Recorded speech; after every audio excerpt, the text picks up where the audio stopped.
ಈಗ ಮುಖ್ಯಮಂತ್ರಿಗಳು ನಾನು ಶಿವಾನಂದ ಪಾಟೀಲ್, ಸತೀಶ್ ಜಾರಕಿಹೊಳಿ, ಎಂಬಿ ಪಾಟೀಲ್, ಕಾಶಪ್ಪ, ನಮ್ಮ ಜಿಲ್ಲಾ ಕಾಂಗ್ರೆಸ್ ಅಧ್ಯಕ್ಷರು, ನಮ್ಮ ಅಜಯ್ ಕುಮಾರ್ ಸರ್ನಾಯಕ್, ತಿಮ್ಮಾಪುರ್ ಅವರು ಡಿಸ್ಟ್ರಿಕ್ಟ್ ಮಿನಿಸ್ಟರು, ನಾವೆಲ್ಲ ಸೇರಿ ಒಟ್ಟಿಗೆ ಇವತ್ತು ನಾಮಿನೇಷನ್ ಫೈಲ್ ಮಾಡಲಿಕ್ಕೆ ನಾವಿಲ್ಲಿಗೆ ಬಂದಿದ್ದೇವೆ.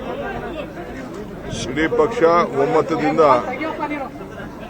ನಾವು ಮೇಟಿ ಕುಟುಂಬಕ್ಕೆ ಕೊಡಬೇಕು ಅಂತೇಳಿ ನಾವೆಲ್ಲ ನಮ್ಮ ವರದಿಯನ್ನು ತರಿಸಿಕೊಂಡು ಪ್ರತಿ ಬೂತ್ನಲ್ಲೂ ಕೂಡ ನಾವು ಸರ್ವೆ ಮಾಡಿ ವರದಿ ತರಿಸಿ ಆ ಕುಟುಂಬಕ್ಕೆ ಕೊಡಬೇಕು ಅಂತ ತೀರ್ಮಾನವನ್ನು ಮಾಡಿದ್ದೇವೆ. ಮುಖ್ಯಮಂತ್ರಿಗಳು ಕೂಡ ಎಲ್ಲರದನ್ನು ಕೂಡ ಮಾತಾಡಿದ್ರು.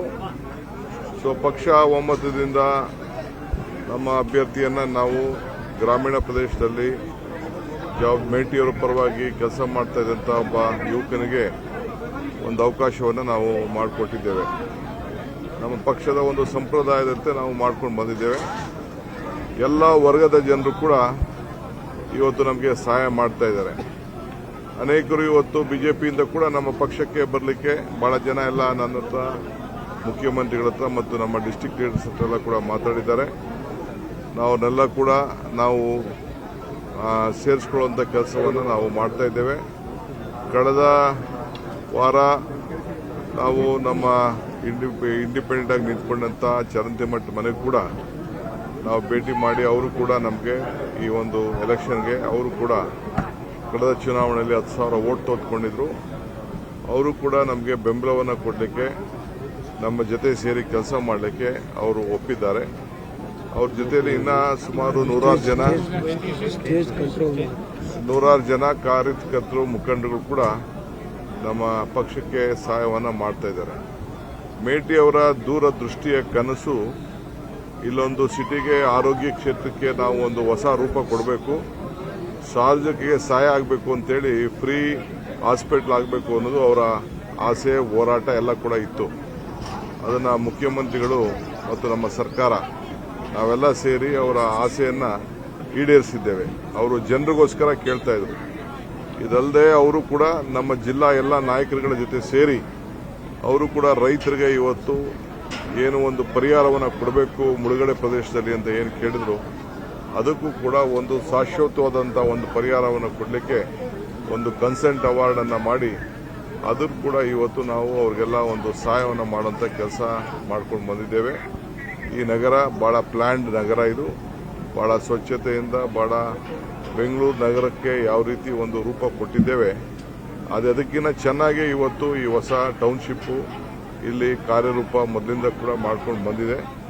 ಸೊ ಏನೇ ಅಭಿವೃದ್ಧಿ ಕೆಲಸ ಇದ್ರೂ ಕೂಡ ನಮ್ಮ ಸರ್ಕಾರ ಜನರ ಸೇವೆ ಮಾಡಲಿಕ್ಕೆ ಬದ್ಧವಾಗಿದೆ. ಆಲ್ ಬೈ ಎಲೆಕ್ಷನ್ಸ್ ಅಲ್ಲಿ ಕೂಡ ಇವತ್ತು ನಾವು ಹಿಂದೆ ಎಲ್ಲ ನಾವು ಗೆದ್ಕೊಂಡು ಬಂದಿದ್ದೇವೆ.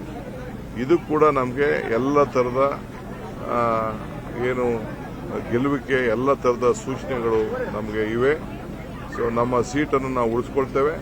ನಮ್ಮ ಸರ್ಕಾರ ಬಂದ ಮೇಲೆ ನಾವೆಲ್ಲ ಏನು ಮಾತು ಕೊಟ್ಟಿದ್ದೋ ಜನರಿಗೆ, ಎಲ್ಲ ವರ್ಗಕ್ಕೆ ಏನು ಮಾತು ಕೊಟ್ಟಿದ್ದೋ, ಏನು ಗ್ಯಾರಂಟಿಗಳಿಗೆ ಹೇಳಿದ್ದೋ, ಏನು ನಮ್ಮ ಮ್ಯಾನಿಫೆಸ್ಟೋಗೆ ಹೇಳಿದ್ದೋ ಅವೆಲ್ಲ ಕೂಡ ಇವತ್ತು ಉಳಿಸ್ಕೊಂಡು ಆ ಹೆಣ್ಣುಮಕ್ಕಳು ಮತ್ತು ಗ್ರಾಹಕರು ಯಾರು ಮನೆ ಜ್ಯೋತಿ ಬೆಳಗಿಸ್ತಾ ಇದ್ದಾರೆ, ಯಾರು ಹಣವನ್ನು ತೆಗೆದುಕೊಳ್ತಾ ಇದ್ದಾರೆ, ನಾನು ಬಿಜೆಪಿಗೆ ಇದ್ರೂ ಕೂಡ ನಮ್ಮ ಕುಟುಂಬದವರು ನಾವೆಲ್ಲ ಈ ಸರ್ಕಾರಕ್ಕೆ ಬೆಂಬಲವನ್ನು ಕೊಡ್ತೇವೆ. ಯಾರು ಎಲ್ಲ ತಾಯಂದಿರೆಲ್ಲ ಉಚಿತವಾಗಿ ಯಾರು ಬಸ್ಸಲ್ಲಿ ಪ್ರಯಾಣ ಮಾಡ್ತಾ ಇದ್ದಾರೆ ಅವರು ಇಂಥ ಸರ್ಕಾರ ನಾವು ಉಳಿಸ್ಕೊಳ್ಬೇಕು, ನಾವು ಸಹಾಯ ಮಾಡಬೇಕು ಅಂತೇಳಿ ಅವರೆಲ್ಲರೂ ಕೂಡ ಇವತ್ತು ನಮಗೆ ಸಹಾಯ ಮಾಡಲಿಕ್ಕೆ ಬೇಕಾದಷ್ಟು ಪತ್ರಗಳು ಕೂಡ ಎಲ್ಲ ಬರೀತಾ ಇದ್ದಾರೆ. ಸೊ ಇಷ್ಟು ಉಪಕಾರ ಸ್ಮರಣೆ ಇಟ್ಕೊಂಡಿರೋಂಥ ಎಲ್ಲ ವರ್ಗದ ಜನರ ನಮಗೆ ಬಹಳ ಸಂತೋಷ ಆಗಿದೆ. ಸೊ ಆ ದೃಷ್ಟಿಯಿಂದ ಇವತ್ತು ನಾವೆಲ್ಲ ನೋಡಿ ನಮ್ಮ ಹೊಸ ನೂತನವಾಗಂತ ನಮ್ಮ ಮೇಟಿಯವರ ಸುಪುತ್ರನಿಗೆ ಆಯ್ಕೆ ಮಾಡಿದ್ದೇವೆ. ನೀವು ಎಲ್ಲ ಕೂಡ ನಮಗೆ ಸಹಕಾರ ಕೊಡಬೇಕು ಅಂತೇಳಿ ನಿಮ್ಮಲ್ಲೂ ಮನವಿ ಮಾಡ್ತೀನಿ. ನಾನು ಬಂದ ತಕ್ಷಣ ನಿಮ್ಮ ಸ್ಥಳೀಯ ಮಾಧ್ಯಮದವರು ನನಗೆ ಮುಖ್ಯಮಂತ್ರಿಗಳಿಗೆ ಒಂದು ಅರ್ಜಿಯನ್ನು ಕೊಟ್ಟಿದ್ದಾರೆ, ಒಂದು ಹೊಸ ನೀತಿ ಬಗ್ಗೆ. ಅದನ್ನು ನಾವು ಹೋಗಿ ನಾನು ಮುಖ್ಯಮಂತ್ರಿಗಳು ನಾವೆಲ್ಲ ಕರೆದು ಅಧಿಕಾರಿಗಳು ಕರೆದು ಅದು ಯಾವ ರೀತಿ ಸರಿ ಮಾಡಬೇಕು ಅದನ್ನು ಸರಿ ಮಾಡ್ತೀವಿ. ವಿಶ್ವಾಸ ಇರಲಿ. ನಿಮ್ಗೇನು ಒಂದು ಭಾವನೆ ಇದೆ, ನಿಮ್ಗೇನು ತೊಂದರೆ ಆಗ್ತದೆ ಅಂತ ಕೆಲವು ಮಾಧ್ಯಮದವರು ತಿಳಿಸಿದ್ದಾರೆ, ಅದನ್ನು ಸರಿಪಡಿಸುವಂಥ ಕೆಲಸವನ್ನು ನಾವು ಮಾಡ್ತೀವಿ. ಸರ್, ಈಗ ಅಧಿಕಾರ ಮತ್ತು ಹಣದ ದುರುಪಯೋಗ ಮಾಡ್ಕೊಂಡು ಅಂತ ಹೇಳಿ ಬಿಜೆಪಿಯವರು ಆರೋಪ ಮಾಡ್ತಾರೆ. ನೋಡಪ್ಪ, ಬಿಜೆಪಿ ಆರೋಪ ಸೋಲಿನ ಭಯದಿಂದ ಹೇಳ್ತಾರೆ. ಅಧಿಕಾರ ಏನು ಅಧಿಕಾರ, ಚುನಾವಣಾಧಿಕಾರಿಗಳು ಅವ್ರ ಕೆಲಸ ಅವ್ರು ಮಾಡ್ತಾರೆ. ಎಲೆಕ್ಷನ್ ನಾವೀಗೇನು ಮೊದಲು ಅವರು ಬಿಜೆಪಿಯವ್ರು ಕೊಟ್ಟರಲ್ಲ ಎಲೆಕ್ಷನ್ ಒಂದು ವಾರ ಮುಂಚಿತವಾಗಿ 10,000 ಆ ಥರ ನಾವೇನು ಕೊಡ್ತಾ ಇಲ್ವಲ್ಲ. ಪ್ರತಿ ಅಕೌಂಟ್ಗೂ 2 ಸಾವಿರ ಕೊಡ್ತೀವಿ ಅಂತ ಹೇಳಿ ಕೊಟ್ಟಿದ್ದೀವಿ. 200 ಯೂನಿಟ್ ಕೊಡ್ತೀವಿ ಅಂತ ಕೊಟ್ಟಿದ್ದೀವಿ. 10 ಕೆಜಿ ಅಕ್ಕಿ ಕೊಡ್ತೀವಿ ಅಂತ ಹೇಳಿ ಕೊಟ್ಟಿದ್ದೇವೆ. ಫ್ರೀಯಾಗಿ ಬಸ್ಸಲ್ಲಿ ಓಡಾಡಿ ಅಂತ ಹೇಳಿದ್ದೇವೆ, ಅವ್ರು ಓಡಾಡಿದ್ದಾರೆ.